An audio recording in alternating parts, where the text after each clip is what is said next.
ত্রয়োদশ জাতীয় সংসদ নির্বাচনে সংরক্ষিত আসনে বিএনপির জোটের ৩৬টি মনোনয়নের মধ্যে ৩৬টি বৈধ ঘোষণা করেছে নির্বাচন কমিশন। বিস্তারিত জানাতে আগারগাঁওয়ের নির্বাচন ভবনে আছেন আমাদের সহকর্মী মাহফুজা মোসলেহি। এই মুহূর্তে সরাসরি যুক্ত হচ্ছি তার সঙ্গে। মাহফুজা মোসলেহি, আপনি তো আছেন নির্বাচন ভবনে। জাতীয় সংসদ নির্বাচনের সংরক্ষিত আসনে আমরা যেমনটি জানতে পেরেছি, বিএনপি জোটের ৩৬টি মনোনয়নের মধ্যে ৩৬টি বৈধ ঘোষণা করা হয়েছে। সেই বিষয়টি নিয়ে আপনার কাছ থেকে এই মুহূর্তে বিস্তারিত জানতে চাই।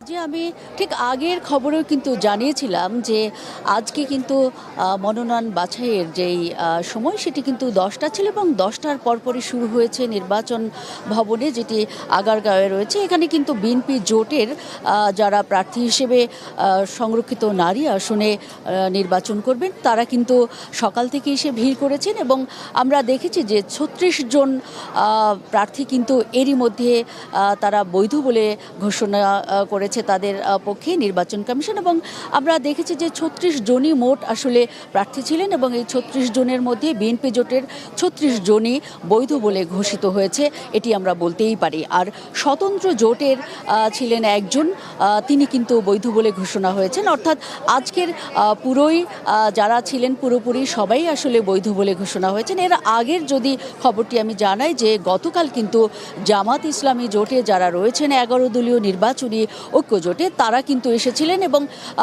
বাছাইয়ের প্রথম দিনে কিন্তু এই 11 দলীয় ঐক্য জোটের প্রার্থী যারা তারা কিন্তু এখানে এসেছেন এবং তাদের মনোনয়ন বাছাইয়ের ব্যাপারে আমরা যেটি দেখেছি যে মোট 13 প্রার্থীর মধ্যে কিন্তু 12 জনকে বৈধ বলে ঘোষণা করেছে নির্বাচন কমিশন। তবে এই জোটে থাকা এনসিপি নেত্রী মনিরা শারমিন তিনি কিন্তু বৈধ বলে ঘোষণা হননি গতকাল পর্যন্ত এবং আজকে কিন্তু তার যে স্থগিত হওয়া যে মনোনয়নপত্র তার সপক্ষে যেই প্রয়োজনীয় কাগজপত্র সেটি উত্থাপনের 12টা পর্যন্ত সময় দিয়েছে নির্বাচন কমিশন।